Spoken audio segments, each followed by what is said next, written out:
Je vais vous proposer plus ou moins 5 à 6 textes de la Bible.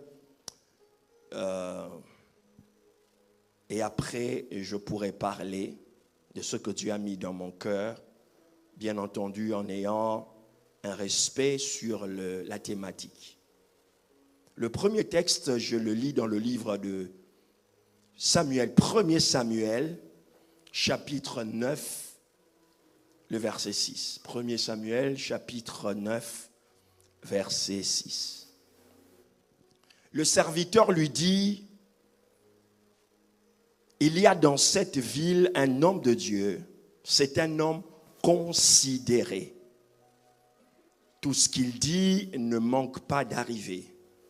Allons-y, donc, peut-être il nous fera connaître le chemin que nous devons prendre.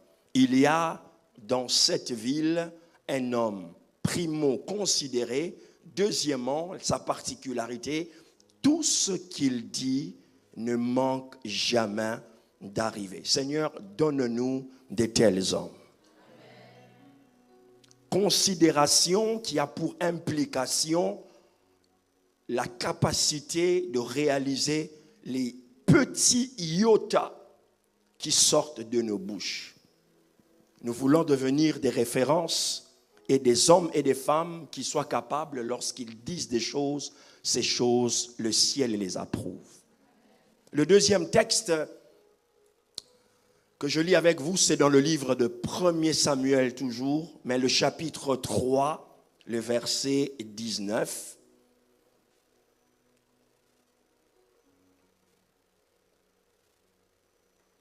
Alors, il est écrit, Samuel grandissait. L'Éternel était avec lui et il ne laissa tomber à terre aucune de ses paroles. Si tu peux souligner, Samuel grandissait.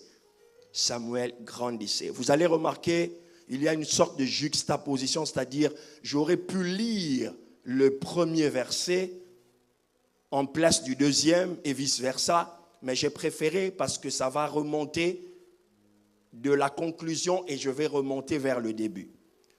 Et le troisième texte, je vais lire, c'est dans le livre de Actes des Apôtres, chapitre 7, verset 17. Actes des Apôtres, chapitre 7, verset 17.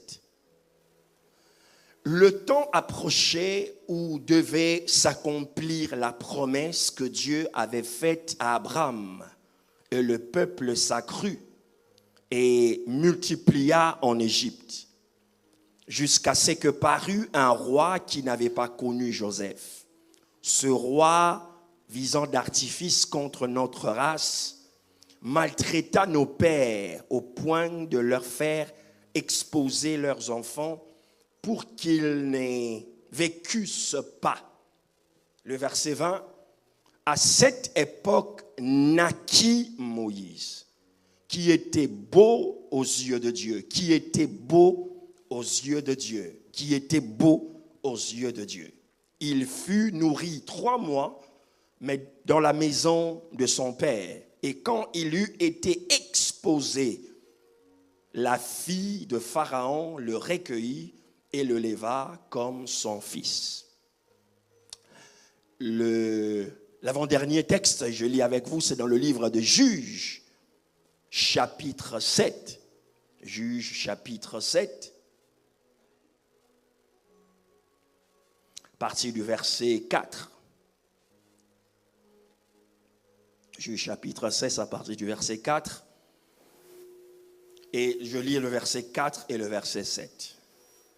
L'Éternel dit à Gédéon, le peuple est encore trop nombreux.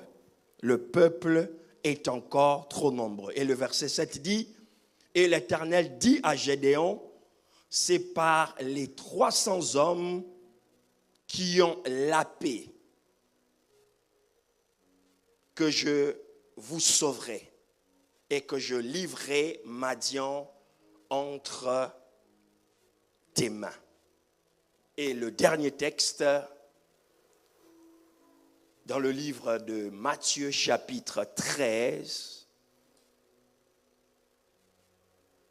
à partir du verset 31, il leur proposa une parabole, qui Jésus. Et il dit, le royaume des cieux est semblable à un grain de sénévé qu'un homme a pris et sémé dans son champ. C'est la plus petite de toutes les semences.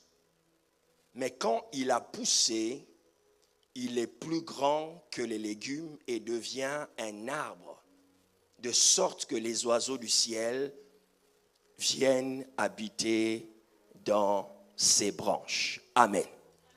On peut acclamer la lecture de ces longs versets.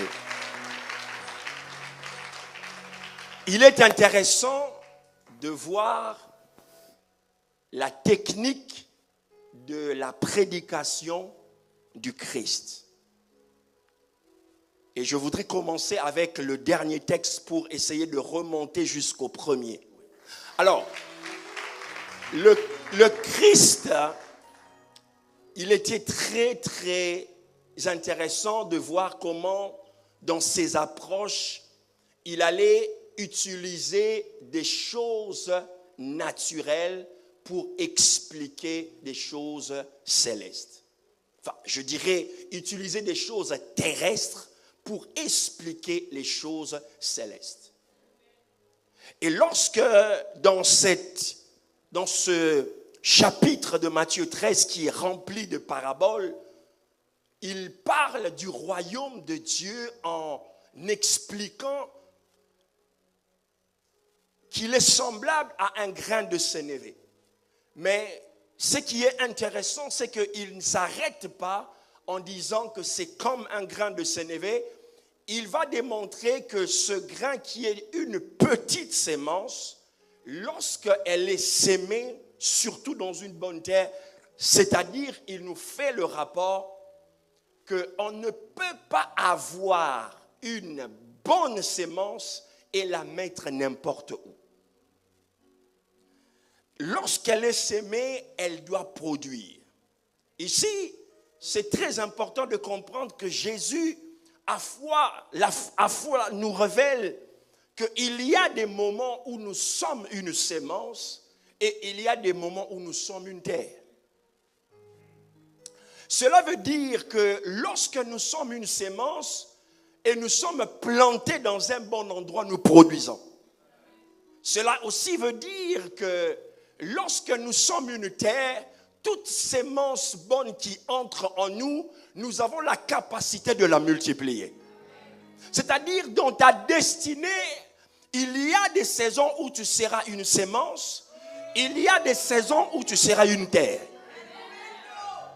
C'est-à-dire que lorsque tu es une sémence, tu ne dois pas restreindre. Tu ne dois pas te restreindre, tu dois te donner, tu dois t'investir, tu dois te sacrifier. Parce que tu sais que tu es une sémence. Et dans la saison où tu es une terre, sache que Dieu emmènera des bonnes sémences dans ta vie. Et lorsqu'elles entreront dans ta vie, tu en produiras par centaines et par milliers. Et parce que nous parlons de déployer ses ailes, je sais où je vais y arriver. C'est un peu confus dans ma tête. J'essaie de ramener toutes les pièces du puzzle, mais ça va aller tout à l'heure. Donc Jésus nous parle ici de cette vérité importante. Mais un petit mot m'intéresse dans ce verset, c'est le mot « quand ». Il dit « quand elle a poussé ». Jésus est très méticuleux parce qu'il ne dit pas « si elle pousse ». Elle dit « quand ». Ça veut dire qu'il n'y a pas de doute que ça poussera.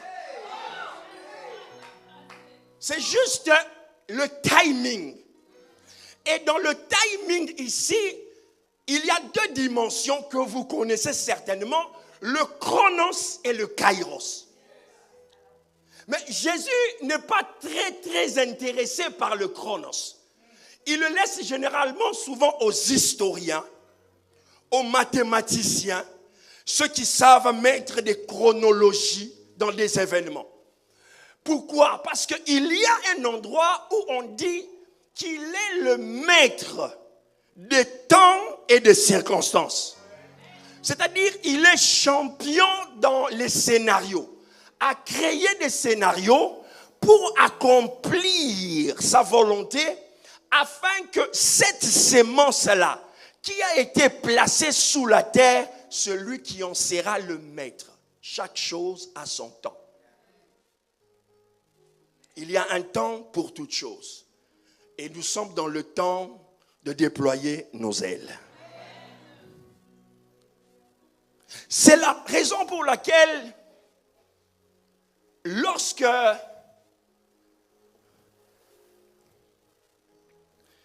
cet homme qui fait l'exposé dans Actes chapitre 7, l'un des meilleurs résumés bibliques qu'un humain a pu faire de l'histoire de Dieu et de l'homme de Dieu et d'Israël.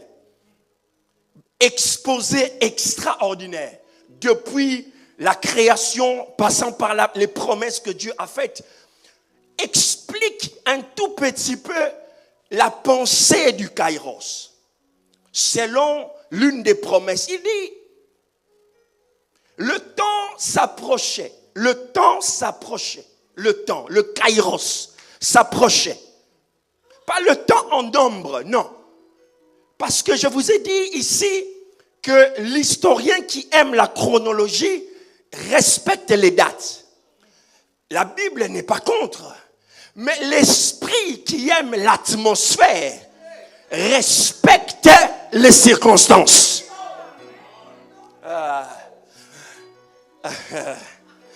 Je ne sais pas. Je vais vous donner un exemple qui s'est passé devant vos yeux. Et pour voir comment Dieu est maître. Dieu voulait que le bishop Gélil vienne prêcher à Kinshasa un jour. Il avait ça dans sa pensée. Mais il avait un autre scénario. Et le bishop avait prévu que pasteur Serge Ndala prêche. Et comme pasteur Serge Ndala a prêché, Dieu avait voulu que dans ce jour-là, que le prophète Jean Toto soit de passage à Paris. Mais il n'était pas parmi les orateurs. Mais dans le kairos de Dieu, Dieu a créé une circonstance. Il est entré dans le cœur de Gélil. Gélil a dit, ok, Jean Toto vient prêcher. Et quand Jean Toto a prêché, il y a eu entre eux une connexion. Et la connexion a produit. Et pour la première fois, même s'il avait pensé, même s'il avait désiré, mais c'est Dieu qui était le maître des temps et des circonstances. Tu ne comprends pas de quoi je suis en train de parler. Je suis en train de dire à quelqu'un, tu n'as pas besoin de chercher le comment. Le comment vient de Dieu. Dieu n'a pas besoin que tu saches exactement les dates, exactement les heures. Dieu n'a pas besoin que tu te spécialises en chronologie. Dieu veut que tu te spécialises en kairosologie. Que tu sentes les atmosphères. Que tu te dises, ça c'est ma season. This is my season. J'irai, mes ailes vont se déployer. Je sens, je ne sais pas chérie, mais cet appartement, on va l'avoir.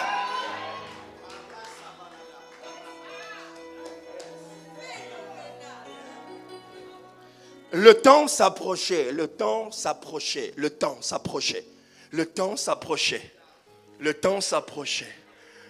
Jésus lui-même, on l'amène dans le temple. On l'amène dans le temple.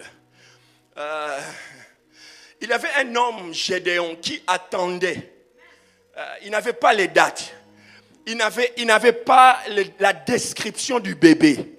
Il ne savait pas si le bébé avait 5 kilos, avait 10 kilos, avait des cheveux crôlés, était de teint châtain, il avait des yeux bleus. Non, il n'avait aucune description. Mais il avait une promesse.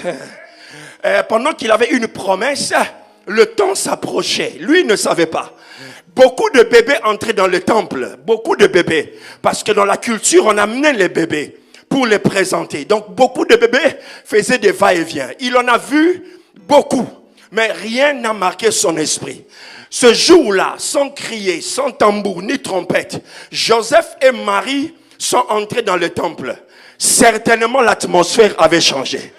Tu n'as pas compris ce que je suis en train de dire. Le vieillard a dit, certainement, il y a un enfant qui est entré ici. Tu sais, lorsque tu cherches quelque chose dans un magasin, tu ne sais pas ce que tu cherches. Même le vendeur, il te demande, monsieur, je peux vous aider? Tu lui dis, je ne sais pas ce que je cherche. Mais quand je vais le voir, je saurai. En matière de kairos, il n'y a pas de spécialiste. C'est la sensitivité. C'est la sensibilité. Plus tu es sensible, plus tu ressens que tu approches. Il y a des choses, on ne te dira pas. Tu sauras que c'est le temps. Tu sauras que c'est le moment.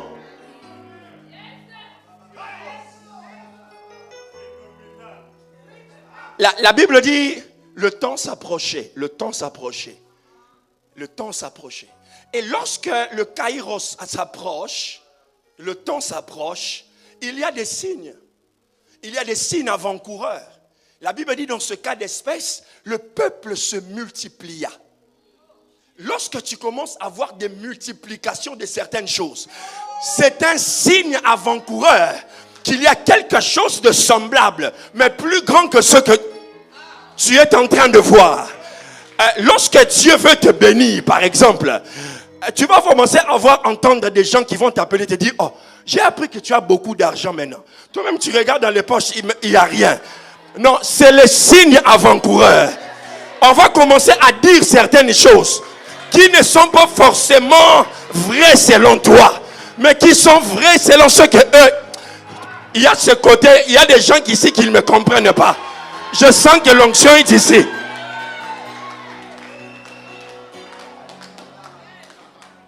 Je veux que tu développes la sensibilité, que tu sentes les choses que Dieu est en train de préparer pour toi. La Bible dit, le temps s'approchait et les signes se multipliaient. Et parmi les signes, il y avait la croissance. Il y a eu croissance. Ils se sont multipliés et la croissance. Et il y a aussi les signes d'opposition. Donc, il y a un combat entre ce que Dieu veut faire et ce que Satan a senti pour le détruire. La Bible dit, en ce temps-là aussi, un roi qui ne connaissait pas Moïse s'est élevé pour maltraiter encore le peuple d'Israël.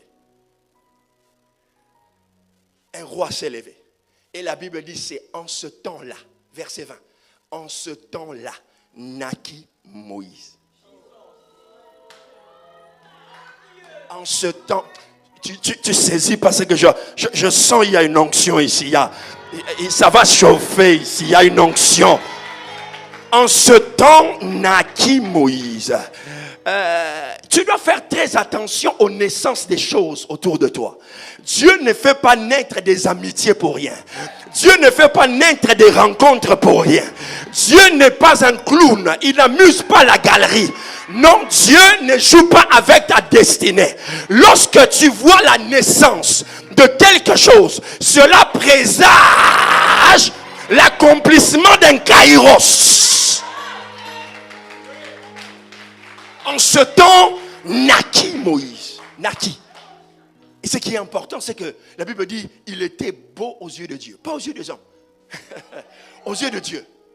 Écoutez, il y a des gens, je suis toujours étonné. Il va regarder un couple. Il vient dans... Il dit, ah, tu as vu l'homme. Il est beau, il est ceci. Mais sa femme, franchement, elle ne la mérite pas. What? Tu vas entendre des gens dire des choses comme ça. Hein? C'est-à-dire que... Et puis il y a des gens qui le disent même dans une fête de mariage. Et il vient dans le mariage. On le sert le coca. On le sert la salade. Il boit. Mais il critique quand même le couple. Il dit, la femme vraiment, qu'est-ce qu'il va faire avec un gars comme ça? Il mange. Il est en critique, mais dans le mariage. Et quand ils vont commencer à danser, elle me dit, même danser, elle ne sait pas vraiment. Pourquoi Dieu peut faire des choses comme ça? Dieu a vu que lui mérite elle. Elle mérite lui. Il y a des gens, ils auront toujours une opinion à donner sur ce que Dieu trouve beau. Come on, somebody shout hallelujah. Oh, I feel it, I feel it. Alors, asseyez-vous. Alors, pourquoi Moïse va naître? Au-delà de sa beauté, pourquoi il va naître? Certainement pour accomplir le kairos de Dieu, la promesse de Dieu. Mais Dieu, derrière, il a un plan. Pourquoi? Parce que la première des choses que Dieu va permettre, Moïse va rester que 3 mois. 3. Chez les Juifs. 3 mois. 3 mois. 3 mois. Mais 3 mois suffisent pour qu'on insère en lui la sémence du libérateur. 3 mois suffisent pour que Moïse ait le cœur attaché à Israël. 3 mois. Et le reste de temps, Dieu ne voudra pas que Moïse reste chez les Juifs. Pourquoi? Parce que dans le plan de Dieu, un esclave ne peut pas sauver un autre esclave. Tu n'as pas compris ce que je suis en train de dire. Un esclave ne sauve pas un autre esclave. Parce que Dieu ne tue pas l'eau par le feu par l'eau. C'est un principe de Dieu. Si Dieu veut tuer, éteindre un feu, il allume un autre feu. Tu as raté. Dieu ne combat pas un Dieu par un humain. Si Dieu veut combattre un Dieu, un pharaon, il élève un humain au-dessus. La raison pour laquelle Providence doit avoir des entrepreneurs millionnaires, des femmes, des jeunes filles de 25 ans qui comptent des millions en euros. Providence doit avoir des jeunes créateurs qui sont capables de se retrouver avec 3-4 appartements. Fini le job. Tu prends ta retraite à 35 ans. C'est fini. Je ne travaille plus.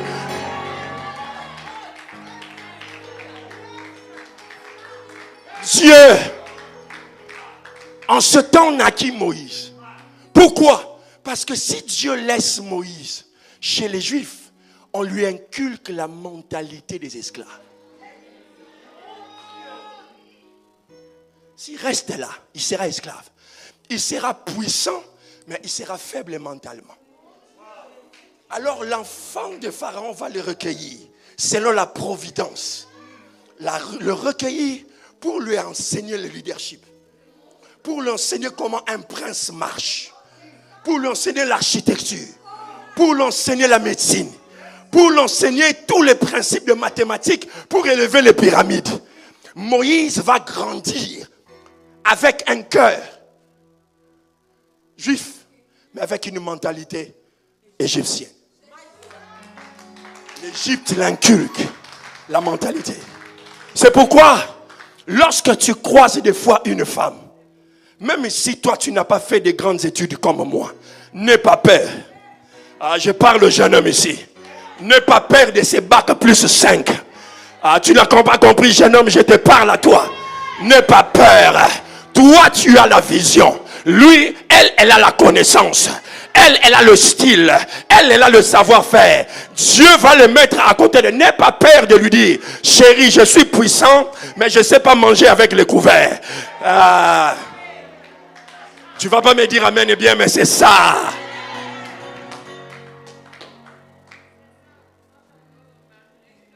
Assieds-toi.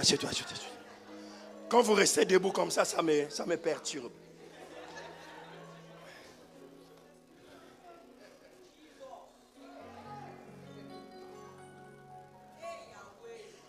Alors,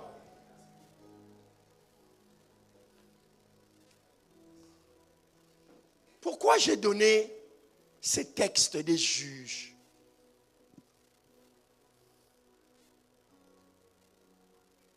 de Gédéon. Parce que lorsque Josué meurt, il se crée un vide. Et rappelez-vous, Josué, c'est un conquérant, c'est un militaire. C'est quelqu'un qui est là pour conquérir les territoires. Et il se fait que Josué meurt. Et quand Josué meurt, il se crée un vide, on va dire même juridique, un vide administratif et même spirituel, parce que Israël va commencer à tomber plusieurs fois dans le péché, c'est-à-dire à renier Dieu, aller adorer les faux dieux. Et selon le plan de Dieu, d'ailleurs, si je dois donner un thème à mon message, je dirais le plan. Sous-point, le déploiement. Et la fin sera l'accomplissement. Alors, Dieu est en train de poursuivre un objectif. Rappelez-vous, et c'est quelque chose de très important, que les chrétiens aient cette conscience que Dieu est derrière son plan. Et il fera tout ce qui est en son pouvoir, il managera tout ce qu'il peut pour accomplir ses objectifs. Alors, Dieu va commencer à susciter ce qu'on appelle en Israël des juges. Il va commencer à susciter des juges. Les juges, c'est des personnes, on va dire entre guillemets, hors du commun, parce qu'ils vont faire des exploits extraordinaires. Le mot juge, en hébreu, est l'équivalent d'un libérateur. Et vous allez vous rendre compte peut-être plus tard. Parce que Dieu, dans ce qu'il est en train de faire, il a toujours voulu qu'on retrouve les traces du Christ. Depuis les patriarches jusqu'à son avènement. Il n'a jamais voulu rater un événement, une histoire, sans pour autant que subtilement Christ apparaisse dans ce personnage ou dans cet environnement. Parce que son plus grand projet, c'était de faire tourner tout le monde vers la royauté éternelle du Christ. Alors Dieu va commencer à susciter des juges. Et parmi ces juges, c'est des très belles histoires, vous pourrez les lire chez vous. On a des personnages comme Othiel. Othiel, c'est un homme que Dieu va susciter, que Dieu va susciter et il va faire des grandes choses. Il va libérer Israël. On a des personnages comme Ehud. Ehud, c'est quelqu'un qui est le précurseur de James Bond. C'est-à-dire que de par lui-même, il va infiltrer un camp et il va tuer un roi. Il avait déjà le license to kill. Yeah, il avait déjà ça. Il avait une épée qu'il a lui-même fabriquée et il a ramené un cadeau. C'était une mission impossible, mais il a réussi. Et vous avez des gens, il y a Shamgar, ils sont à peu près au nombre de 12. Mais lorsque Dieu suscite autant de juges, comme Dieu, il sait faire les choses, il va susciter une femme.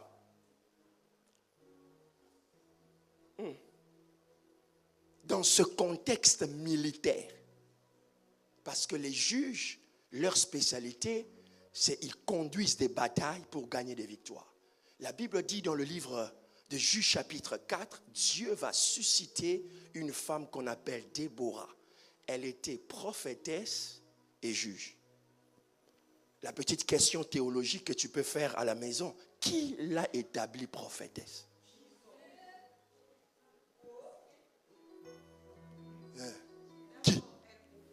Qui l'a établie prophétesse? C'est-à-dire, dans mon entendement et dans ma compréhension, il faut comprendre, autant que Dieu est schématique et procédurier, Dieu aime l'ordre, autant que lui-même, il peut perturber son propre ordre. Ah. Pourquoi? Parce que si les gens maîtrisent totalement ce que Dieu veut faire, ça veut dire que les gens savent, il commence ici, il va finir là-bas. Il prend ça, il le fait comme ça. Or, Dieu n'aime pas que les gens le mettent dans sa poche. Il faut qu'à un certain moment, quelqu'un dise « j'avais pas vu ça venir ». C'est la raison pour laquelle il va susciter une femme. Cette femme va être extraordinaire. Juge et prophète. Juge et prophète. Mais la particularité de cette femme, c'est qu'elle va prophétiser une grande victoire sur les ennemis. Mais cela n'est pas sans savoir que cela aura des répercussions parce que ça va ouvrir une porte à une nouvelle dimension des juges. Lorsque Déborah finit son travail de juge, je n'aurai pas le temps d'aller dans les détails, il va apparaître Gédéon. Gédéon, lorsqu'il apparaît, il va ramener quelque chose de très important. Et c'est ce que je voulais dire. Il va ramener le training. Entraîner les gens. C'est-à-dire, je sais que pour l'instant, vous êtes un peu perdu. Je sais, j'ai compris. Votre silence prouve que vous êtes un peu perdu. Et c'est fait à dessein. C'est vraiment voulu que vous soyez un peu perdu. Après, je vais vous retrouver quelque part. Donc, Gédéon se retrouve. C'est un peu de l'histoire, un peu de la théologie, mais souffrez pendant quelques minutes. Qu'est-ce qui se passe avec Gédéon? Lorsque Dieu choisit Gédéon, il suscite comme juge. Gédéon, c'est le genre de personne qui aime l'argumentaire. Dieu, si tu étais vraiment avec nous, on n'aurait pas vu ça. Dieu, si tu étais Dieu.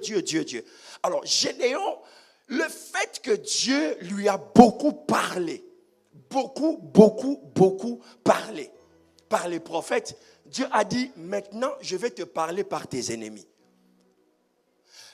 Avant qu'il n'arrive à ce niveau, Dieu dit à Gédéon, vas-y avec la force que tu as. Gédéon prend 32 000 personnes, il va avec eux.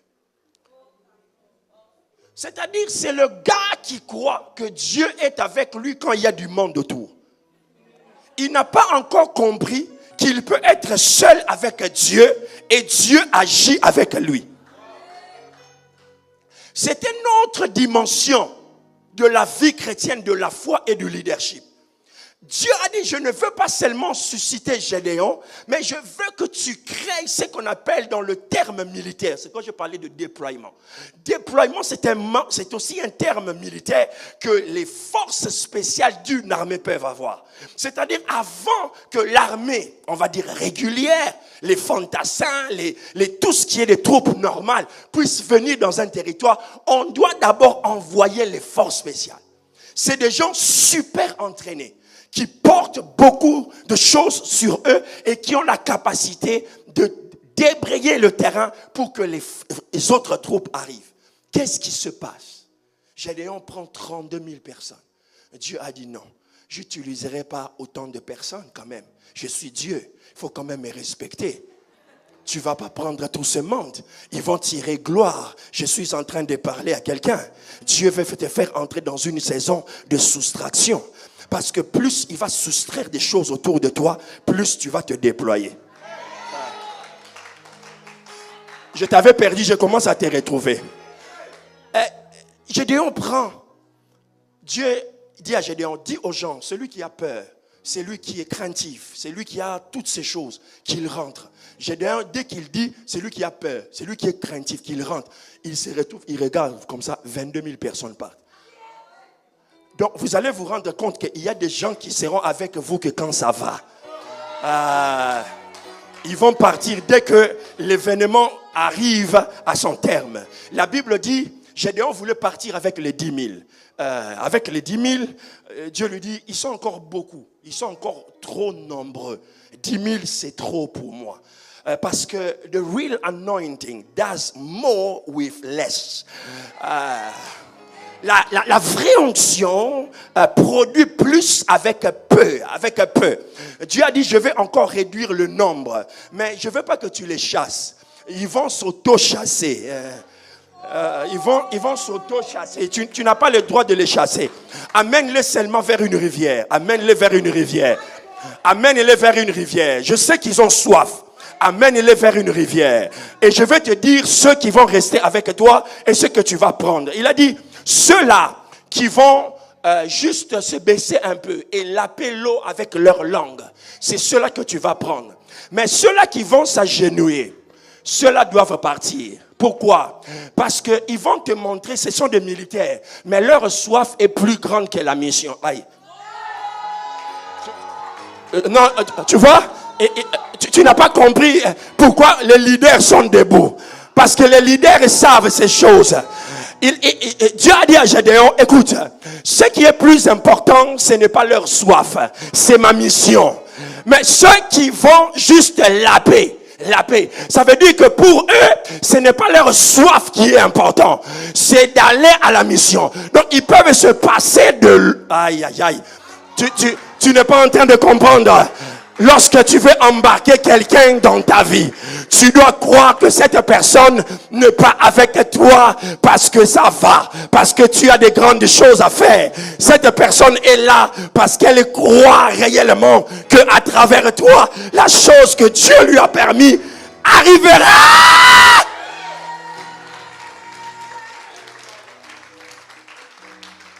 Leadership. N'embarque pas les gens parce qu'ils sont beaux. Quand j'étais jeune, je mettais beaucoup de confiance sur la compétence. J'étais impressionné par les gens compétents. Quand tu étais compétent, tu m'épatais. Je n'avais que des yeux pour toi. Voilà. Mais avec la vieillesse, j'ai compris. Maintenant, c'est plus la compétence qui m'impacte. C'est la fidélité, c'est la loyauté. C'est la dureté, c'est la continuité. Tu peux faire tout ce que tu veux. Tu peux dire tout ce que tu veux. Je te regarde dans la constance.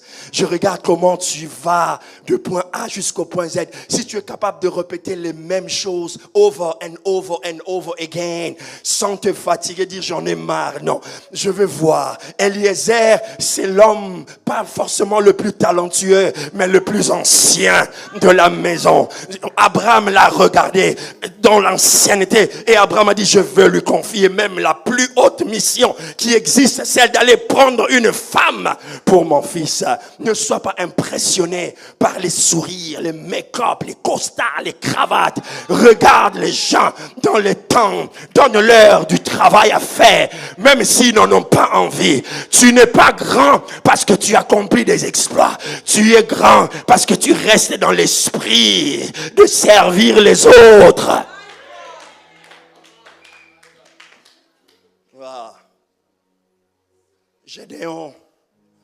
Gédéon, il finit sa mission. Gédéon, il veut entrer dans sa mission.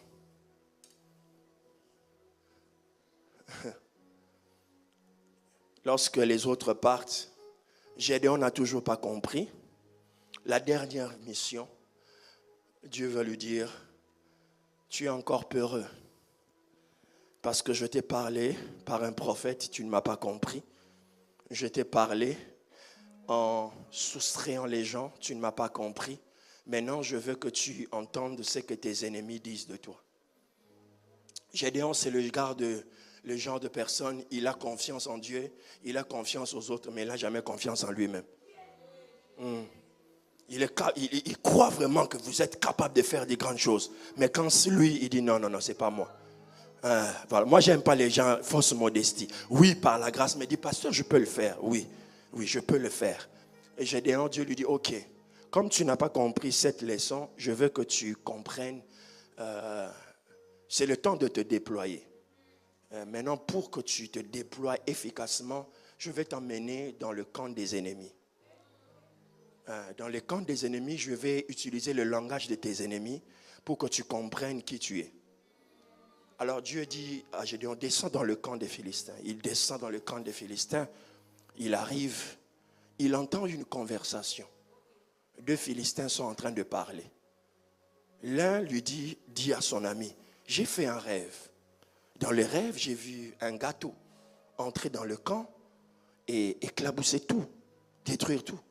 Et l'autre dit, c'est certainement l'épée de Gédéon. Oh.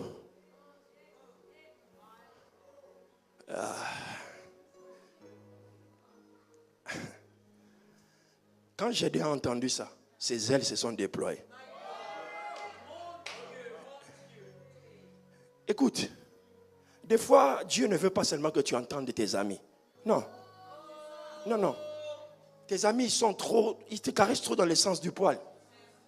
T'es fort, t'es puissant, Non, il faut que des fois les amis parlent. Parce que les ennemis, ils parlent des choses vraies. Mais ils ne peuvent pas les avouer des fois en public. C'est pourquoi ils parlaient en privé. Rappelle-toi de Nicodème. Quand il vient chez Jésus, il dit, nous savons. Ça veut dire qu'il parlait en privé. Mais ils n'avaient pas le courage de le dire en public. Ils savent que c'est toi qui es destiné à ce job. Ils savent que c'est toi qui as cette place-là. Mais ils font genre, comme on dit chez nous, ils font genre. Ils font genre, comme s'ils savent. Non, ils savent. Ils savent, you are the one for him. C'est toi pour lui. Ils le savent. Même la rivale là, elle le sait.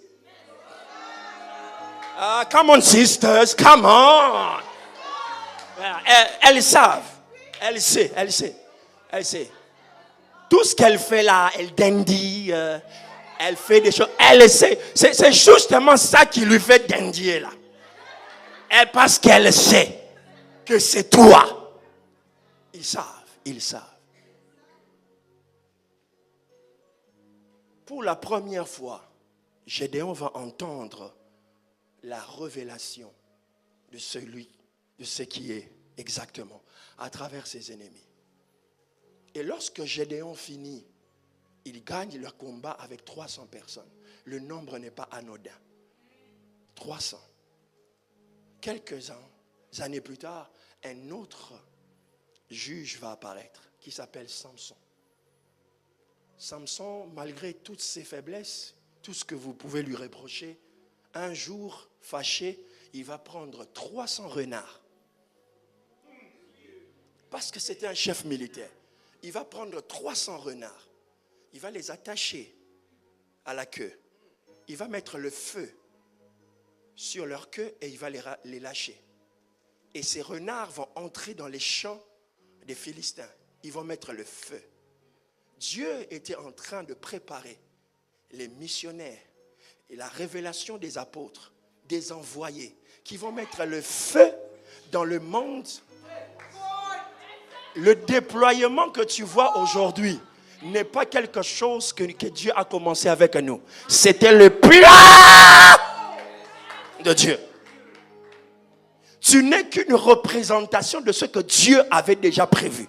Mais lorsque le temps, lorsque le kairos arrive, tu commences à voir les vérités. Et pourquoi quelqu'un me dira, mais pourquoi il avait lu le texte de Samuel? Mais je vous avais promis, non? Je commencerai à la fin pour remonter.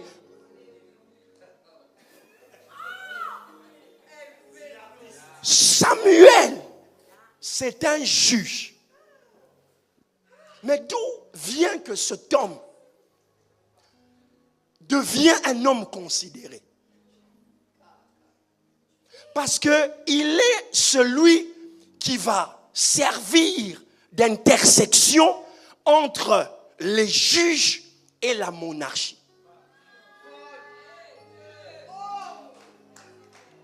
Alors pour faire ce genre de travail, tu ne peux pas être que juge. Tu dois comprendre la royauté. C'est pourquoi Samuel ne peut pas naître ordinairement. Samuel est la réponse à la prière d'une femme. C'est pourquoi j'aime lorsque le prophète Jean Toto dit, tout ce qui naît de la prière dure.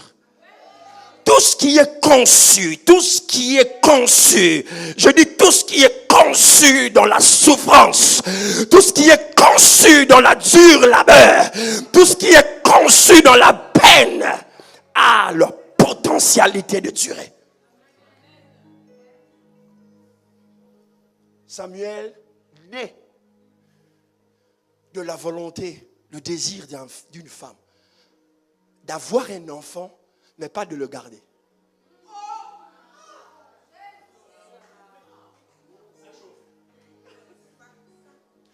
Tu veux avoir un appartement, just to show off. Moi aussi j'en ai, moi aussi j'en ai acheté. Tu veux avoir une Bentley. Tu sais, quand on était jeune, on parle de ces choses, quand on était un peu plus jeune, avec le prophète, des fois quand on allait en Angleterre, on allait voir les Bentley et les Rolls-Royce. On dit, ça là, si on l'a, on va faire tomber Paris. Hein? On était chaud pour acheter ça. Mais plus le temps passe, plus on a compris, ce n'est pas ça l'évangile. Ce n'est pas ça le purpose. Ce n'est pas ça. Si Dieu le donne, gloire à Dieu. Mais il y a plus qu'important que ça. La Bible dit que Samuel va naître. Et quand Samuel va naître, sa maman va le prendre et va l'emmener devant Élie. Rappelez-vous aussi que Élie, c'est un juge, sacrificateur, théologiquement parlant.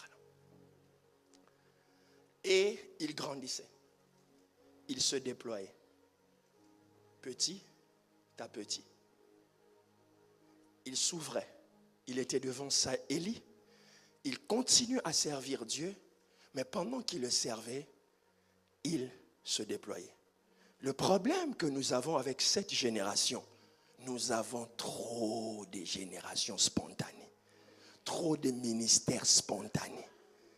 En tout cas, vous allez m'excuser, mais tu n'es pas encore un homme de Dieu. Je disais tout à l'heure, la notion de la fraternité, ça dit qu'on t'appelle frère, ça a disparu. Nous, quand on était convertis, pour qu'on t'appelle serviteur de Dieu, qui va t'appeler serviteur de Dieu? Qui? Même si tu prêches, là tu transpires, tu montes sur les estrades. Ton pasteur dit, frère Serge, je viens ici. Qui va t'appeler ministre? Qui? Aujourd'hui, quelques mouvements gesticulaires. Man of God. Et woman of God. Qui t'a dit tu es woman? Dis-moi un amen phénoménal. Déploie tes ailes petit à petit. Step by step. Slowly by slowly.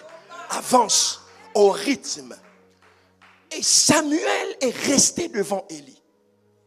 Un jour, Dieu a dit à Samuel ce qui arrivera dans la vie de Élie. Samuel a dit, je ne le dirai pas. Pourquoi? Parce que à cause de ce qu'il représente dans ma vie, je ne le dirai pas. Mais Élie avait tellement insisté qu'il a dit. Les temps passent, les temps passent, les temps passent, et les temps passent, et doit s'accomplir maintenant la fin de ma prédication. Il faut que la royauté entre en Israël. C'est une histoire très complexe. Parce que, en même temps, Dieu ne voulait pas qu'Israël ait un roi. En même temps, lui-même, il avait prophétisé en disant que les sceptres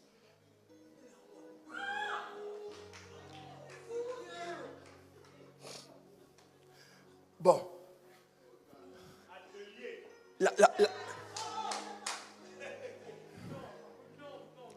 En fait, je me permets, Bishop, de descendre. En fait, il y a des gens ici. L'onction veut toucher des gens ici.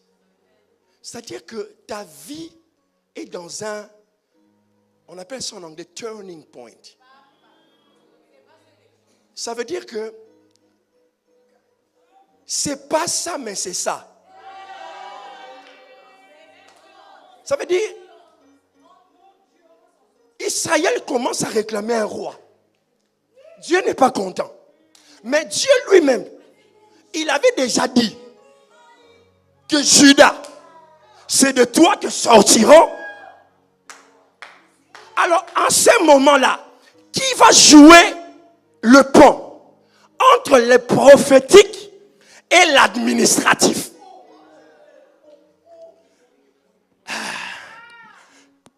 Tu es un Samuel.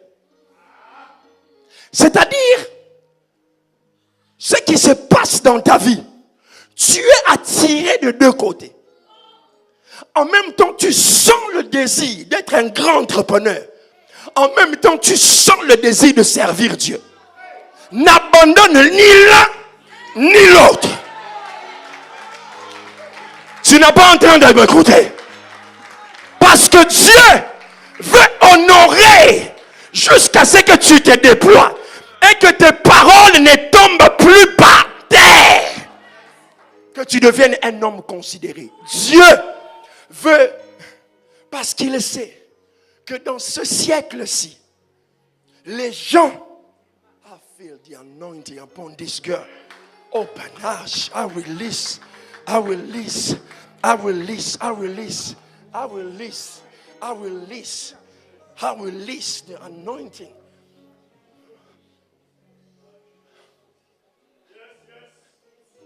Je cherche ce genre de personnes. Vous êtes là. Vous êtes dans le turning point de votre vie. N'abandonne pas. Ne laisse pas. Parce que il y a une chose. Le genre d'aile que tu as. Le genre de nature que tu as. C'est comment on appelle ça? To stretch. Ça va s'étendre sans se casser. Donc, tu auras un pied dans la prophétie, un pied dans l'administratif. Tu seras grand dans les affaires et tu seras puissant dans le spirituel. Tu n'es pas en train de me comprendre. Je parlais de Déborah parce que je sais qu'il y a des filles dans cette église, des filles qui sont en train de me regarder. Tu es en train de me regarder. Dieu veut que tu aies un pied dans la gloire, un pied dans l'administratif.